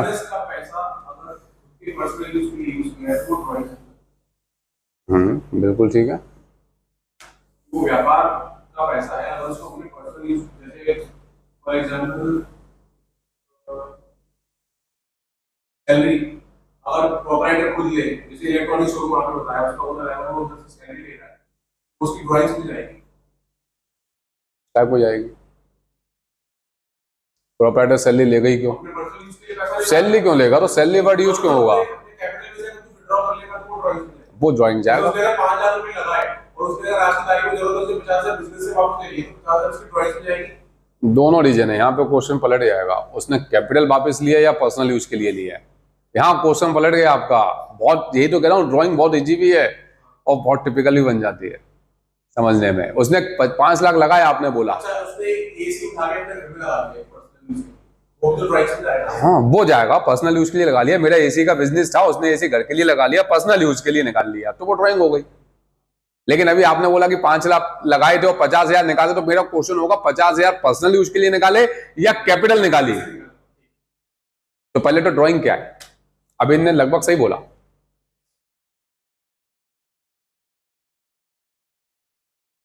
कॉमर्स कब खत्म किया आपने? अभी अपना बीकॉम कब कंप्लीट किया? 2 साल हो गए, फिर तब से अभी तैयारी कर रहे हो। ड्राइंग आना चाहिए ना। कॉमर्स कहाँ पढ़े? अकाउंटिंग कहाँ पढ़ी थी क्लासेस? गोपेश सर से 11th 12th इकोनॉमिक्स सर से पढ़ा था। पढ़ाई बस कर ली हमने रट के, अब प्रोफेशनली पे चल रहे हैं ना। ठीक है, देखो ड्राइंग बस इतना ही है जो पर्सनल यूज के लिए निकालते हैं, पर्सनल यूज के लिए बस इतना ही है, तो भी अधूरा ज्ञान है। ड्राइंग बहुत इंपॉर्टेंट चीज है और सबको होती इतना ज्ञान है। मैं आपकी नहीं कह रहा ना किसी की कह रहा, मेरे पास जो भी स्टूडेंट मैंने आज तक पढ़ाया ना, वो एक लाइन जाता है, क्योंकि बचपन से वो 11th से रट के आ जाता है। सर व्यापार मालिक जो अपने स्वयं के यूज के लिए व्यापार में से जो भी पैसा या वस्तु निकालता है वो ड्राइंग कहलाती है, बस दैट्स ऑल। यहां पे काम खत्म ड्राइंग का। और ड्राइंग इसके बाद सही चालू होती है। ये तो है ही क्या ड्राइंग, पर इसके बाद उसका इंपॉर्टेंट, क्योंकि मैं यहां पे अब प्रोफेशनली काम कर रहा हूं, मुझे उसका इफेक्ट भी तो चाहिए ड्राइंग का। तो सबसे पहले तो यहां पे इसको समझने के लिए थोड़ा सा हम यह समझते हैं कि बिजनेस पे आ जाए। फिर से मैंने बिजनेस स्टार्ट किया, मैं बिजनेस का कौन हूं? ओनर। पर मैं अकाउंट किसके बनाऊंगा? तो पहली चीज तो ये ध्यान रखना, हम जो अकाउंट बनाते हैं वो बिजनेस के बनाते हैं, ना कि बिजनेस। ये सबसे पहले दिमाग में बैठा लेना। हम जो अकाउंट बनाएंगे वो किसके बनाएंगे? बिजनेस के बनाएंगे, ना कि बिजनेस ओनर के। हम बिजनेस ओनर को भी थर्ड व्यक्ति की तरह ही ट्रीट करेंगे बिजनेस में। जो व्यापार का मालिक है उसको भी हम थर्ड पर्सन की तरह ही ट्रीट करेंगे अपने बिजनेस में। क्लियर है? सिर्फ उसका काम कितना है कि उसने सिर्फ पूंजी लगा दी, भैया बैठे जा, अब बिजनेस चलेगा। उसका काम कितना ओनर का? उसने पूंजी लगा दी और बिजनेस स्टार्ट कर दिया। क्लियर है? तो अब आती है ड्राइंग। तो ड्राइंग क्या है? तो बिजनेस ओनर ने बिजनेस काय के लिए स्टार्ट किया था? फिर सब चीज ढंग से जुड़ी है, वहीं पे आ गया। फिर मैं बिजनेस ओनर ने बिजनेस काय के लिए स्टार्ट किया था? पैसा कमाने के लिए। क्लियर है ना? पैसा कमाने के लिए स्टार्ट किया। तो अब बिजनेस ओनर ने बिजनेस स्टार्ट कर दिया पैसा कमाने के लिए, तो वो पूरा समय कहां दे रहा है? बिजनेस में। अब उसकी खुद की जरूरतें होंगी कि नहीं होंगी? होंगी ना। उसको भी अपना परिवार देखना है, बच्चों की जरूरतें हैं, खुद की जरूरतें हैं, सब कुछ करना है। तो वो पैसा कहां से निकालेगा? कोई और कोई काम कर रहा है क्या? नहीं कर रहा, बिजनेस कर रहा है। तो फिर वो अपनी जरूरतों के लिए पैसा कहां से लेगा? बिजनेस से लेगा। तो व्यापार मालिक अपने स्वयं के यूज के लिए, अपने निजी प्रयोग के लिए व्यापार में से जो भी वस्तु या रकम निकालता है उसे ड्राइंग कहते हैं। ठीक है ना? तो वो जो व्यापार मालिक है, जब उसने अपना बिजनेस स्टार्ट कर लिया तो उसकी जो जरूरतें हैं, उनकी जरूरतों के लिए वो पैसा कहां से निकालेगा? तो वो अपने स्वयं के लिए जो पैसा निकाल रहा है व्यापार से, वो हम क्या बोलेंगे? ड्राइंग बोलेंगे। पहली चीज तो ये क्लियर हुई।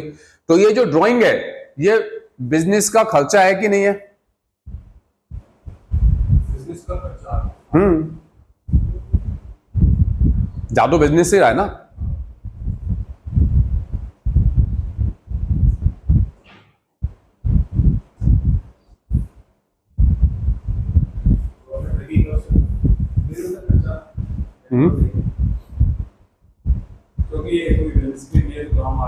हाँ, पर जा तो बिजनेस से रहा ना पैसा भैया। एंट्री तो डालोगे कि नहीं डालोगे? तो फिर खर्चा है कि नहीं बिजनेस का? मैंने कहा ना, इसके बाद चालू होती है ड्राइंग। तो यहां तक तो सब रट के आते हैं और हमको तो प्रैक्टिकली करना है, क्योंकि कल को इफेक्ट समझना है। भैया बैलेंस शीट भी बनाएंगे तो हाँ क्लियरिटी आनी चाहिए मुझे, क्योंकि अब हमें रटने वाला काम नहीं है और मेरा ये सब्जेक्ट भी नहीं है पढ़ाना। मैं हकीकत बताऊं तो मैं तो ये 7-8 दिन की क्लास लेता हूं सिर्फ इसीलिए, क्योंकि मैंने शुरू में नहीं लेता था, पर मैंने ये देखा कि बच्चों को जब मैं टैली में बैठाता था ना, वो एंट्री में कभी लेजर, उसमें बड़ी दिक्कत आती थी उनको। तो फिर मुझे मजबूरी में ये 7-8 दिन पहले देने पड़े कि उनका बेस क्लियर करने के लिए, क्योंकि हम जो पढ़ के आते हैं वहां बेस क्लियर नहीं होता। तो बिजनेस के लिए ड्राइंग खर्चा नहीं है, व्यापार का खर्चा नहीं होता।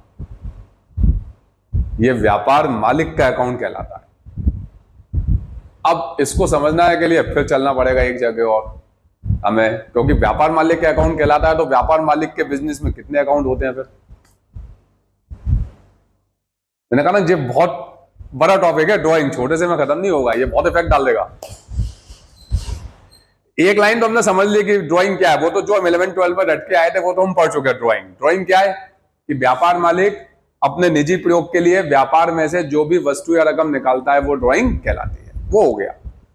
लेकिन उसके आगे तो ये जो ड्राइंग है ना, ये व्यापार का खर्चा नहीं है, ये किसका अकाउंट कहलाता है? व्यापार मालिक का। क्यों कहलाता है अभी समझाऊंगा। ये व्यापार मालिक का अकाउंट कहलाता है और हम इसको किस में से कम करेंगे? कैपिटल में से कम करेंगे। तो ड्राइंग किस में से लेस होगी? कैपिटल में से लेस होगी। अब हमको समझनी दो ही चीज है कि ये व्यापार मालिक का अकाउंट क्यों कहलाता है और इसको कैपिटल में से क्यों कम करते हैं। और उसको समझने से पहले अब एक क्वेश्चन हो, हमने जो कैपिटल लगाई थी वो किसने लगाई थी? ओनर ने लगाई थी। तो कैपिटल कहां लगाई थी उसने? बिजनेस में लगा दी। तो बिजनेस के लिए कैपिटल क्या कहलाती है?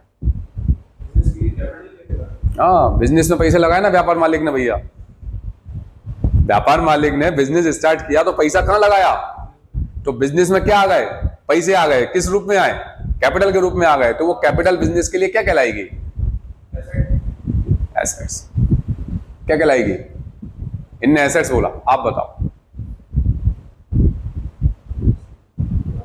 गलत, लाइबिलिटी कहलाएगी। बिजनेस की जिम्मेदारी नहीं है कि पैसा ओनर को लौटाए, जहीं समझना है। खेल तो जहीं से ड्राइंग का चालू होगा, सही। हाँ, अभी मैंने लाइबिलिटी क्या समझाई थी?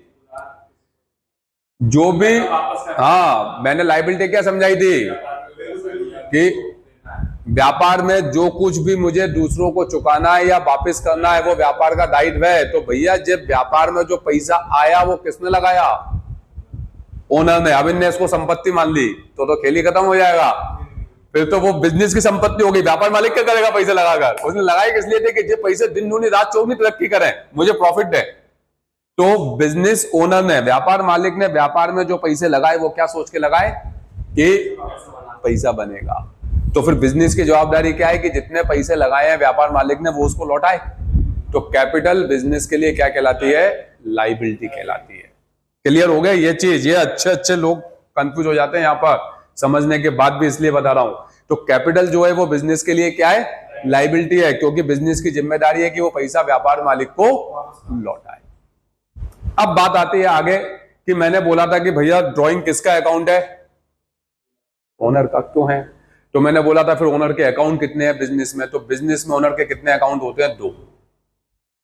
वो जो पैसा लगा रहा है उसे हम क्या बोल रहे हैं?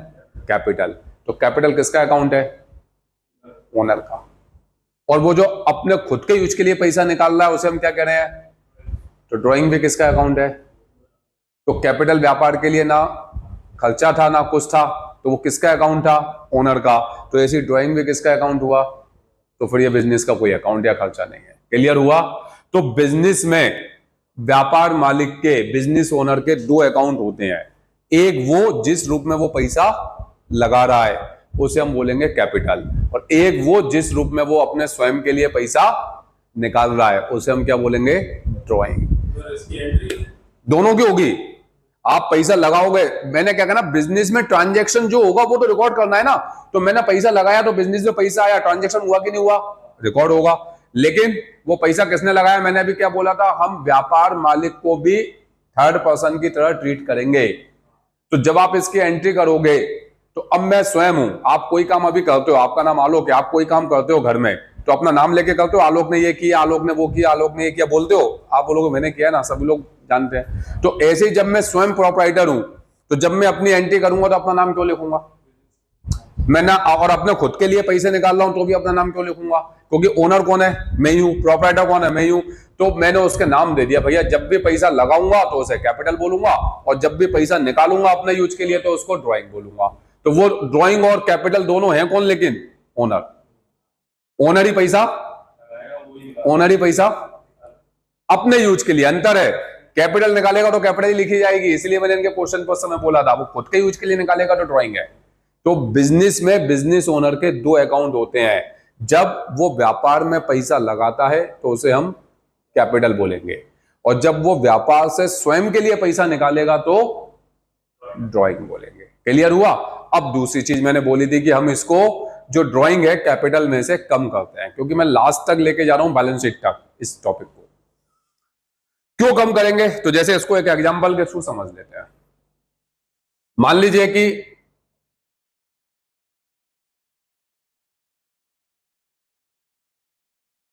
ओनर ने कितनी कैपिटल लगाई? 10 लाख, ठीक है। और उसकी जो खुद की जरूरतें थी अपनी, तो उसने बोला कि मेरी जरूरत है भैया, महीने में मेरे को लगभग 30,000 रुपए तो चाहिए अपने घर खर्च के लिए। तो वो 30,000 रुपए उसने एक फिक्स कर लिया कि अपने स्वयं के लिए वो हर महीने अपने बिजनेस से निकालेगा। तो उसने साल भर में एक लमसम अमाउंट 3.5 लाख रुपए 3,50,000 निकाल लिए। तो अब उसने ड्राइंग कितनी निकाल ली साल भर में?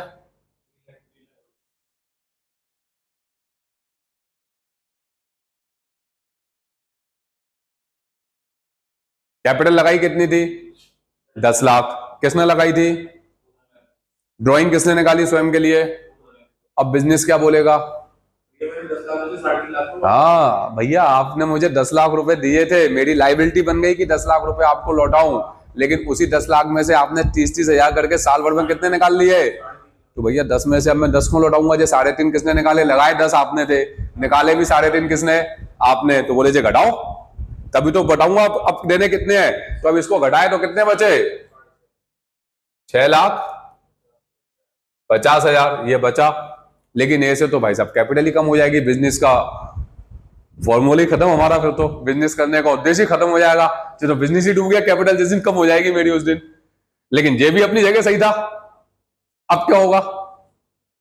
ये तो कैपिटल ही खत्म हो जाएगा। कैपिटल जब मेरी अगर कम हो गई तो फिर बिजनेस में लॉस में चला जाऊंगा, फाइनेंशियल पोजीशन ही गड़बड़ा जाएगी मेरी। 10 लाख लगाए थे, बोले 3.5 में खुद के यूज के लिए खा गया, बोले कैपिटल ही 6.5 रह गई, तो दिक्कत हो जाएगी। तो यह कैपिटल का फॉर्मूला आता है। बिजनेस काय के लिए किया था? तो साल भर में मैंने प्रॉफिट नहीं कमाया होगा। अगर मैं प्रॉफिट नहीं करूंगा तो बिजनेस मेरा डूब ही गया। और बहुत से लोगों का डूब जाता है, प्रॉफिट नहीं होता, नहीं चलता, इसीलिए बंद होता है। लेकिन मैंने किस उद्देश्य को लेके किया? तो नियम बिल्कुल क्लियर है। मैंने कैपिटल कितनी लगाई? 10 लाख। लेकिन उसमें से मैंने अपने स्वयं के यूज के लिए कितने निकाल लिए? 3.5 लाख। तो बिजनेस क्या बोलेगा? भाई साहब 10 लाख ही आपने लगाए थे, 3.5 आपने निकाल लिए, तो आपको अब मुझे देने कितने हैं? 6.5। लेकिन मैंने साल भर काम किया, बिजनेस चलाया तो बिजनेस में मेरी अर्निंग हुई, प्रॉफिट हुआ। वो मेरा हुआ कितना? 6 लाख। मैंने साल भर में कितने रुपए कमाए? 6 लाख। ये मेरा क्या हो गया? प्रॉफिट। तो इसको क्या कर दूंगा? ऐड। अब मेरी कैपिटल कितनी हो गई? तो घटी की बढ़ी? 10 लगाई थी और हो कितनी गई? तो कैपिटल का फॉर्मूला समझ में आया क्या होता है? यहीं से फॉर्मूला भी आ गया। तो कैपिटल का फॉर्मूला है कि हम अपने बिजनेस में जितना भी प्रॉफिट करेंगे वो कैपिटल में ऐड करेंगे, और जितना भी ड्राइंग निकालेंगे वो लेस करेंगे। उसके बाद लेकिन मेरी कैपिटल बढ़नी चाहिए। अगर चली गई नीचे तो मैं लॉस में चला जाऊंगा। ये सबसे सिद्धांत है कैपिटल। तो कैपिटल हमारी समझ में आ गई, घटेगी नहीं बढ़ेगी ड्राइंग निकालने के बाद भी, क्योंकि साल भर में अगर मैं जितना कमा रहा हूं और उससे ज्यादा मैंने यूज कर लिया तो नेचुरल सी बात है। आज आपकी जॉब है, जॉब में आपको सैलरी मिल रही है 50,000, आप खर्चे कर रहे हो 70,000, तो सर्वाइव करोगे? वही कंडीशन यहां है कि मैं कमा तो रहा हूं 50,000 महीना और खर्चा कर रहा हूं मैं 60,000 रुपये महीना, तो फिर बिजनेस क्या करेगा बेचारा? सर्वाइव कर ही नहीं पाएगा। तो वही हमारे रूल्स, ये नियम पे लागू हो रहा है हमारे जीवन पर भी। तो यहाँ पे अब आपको क्लियर समझ में आ गया कि कैपिटल जो होती है वो बिजनेस के लिए लाइबिलिटी है, क्योंकि व्यापार मालिक ने पूंजी व्यापार में लगा दी, तो व्यापार की जवाबदारी हो गई कि वो पूंजी किसको लौटाए? मालिक को। फिर जो मालिक अपने स्वयं के यूज के लिए पैसे निकाल रहा है वो ड्राइंग कहलाता है। तो व्यापार बोलता है भैया आपने जितने रुपए लगाए थे उसमें से जितनी आपने ड्राइंग निकाल ली उतने कैपिटल में से माइनस कर लो, तो माइनस कर दिए। फिर अगर ऐसे ही करेंगे तो हमारी कैपिटल कम हो जाएगी। लेकिन हमने जो साल भर बिजनेस किया है, तो हमने जो अर्निंग की है, जो प्रॉफिट कमाया है, वो हम किस में ऐड करेंगे? कैपिटल में। तो हमारी कैपिटल फिर प्लस हो जाएगी। तो कैपिटल का फॉर्मूला है कि हम उसमें से प्रॉफिट एंड लॉस को ऐड करेंगे। प्रॉफिट होगा तो ऐड करेंगे, लॉस होगा तो वैसे लॉस में चले जाएंगे, माइनस ही करना पड़ेगा। तो हम प्रॉफिट को ऐड कर देंगे और जो भी हमने ड्राइंग की है उसको लेस कर देंगे। तो अब ड्राइंग प्रॉपर समझ में आई कि ड्राइंग है क्या? क्योंकि ड्राइंग और कैपिटल दोनों ही व्यापार मालिक के अकाउंट है। एक में वो पूंजी लगा रहा है और एक में स्वयं के लिए पैसे निकाल रहा है। तो जब भी हम इसकी एंट्री करेंगे, जब मैं ये एंट्री बोलूंगा कि व्यापार मालिक ने पैसा लगाया, पूंजी लगाई, तो वो कैपिटल लिखी जाएगी।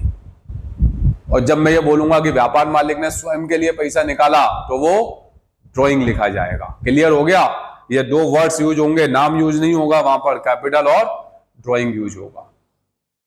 तो आज के लिए मैं यहीं तक रोक रहा हूं, बहुत हो गए, क्योंकि इससे ज्यादा चलेंगे तो हमारे माइंड से भी ऊपर निकल जाएगा। क्लियर है?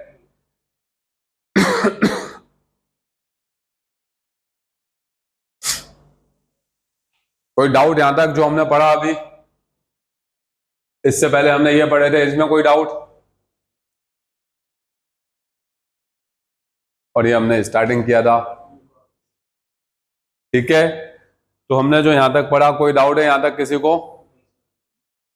क्लियर?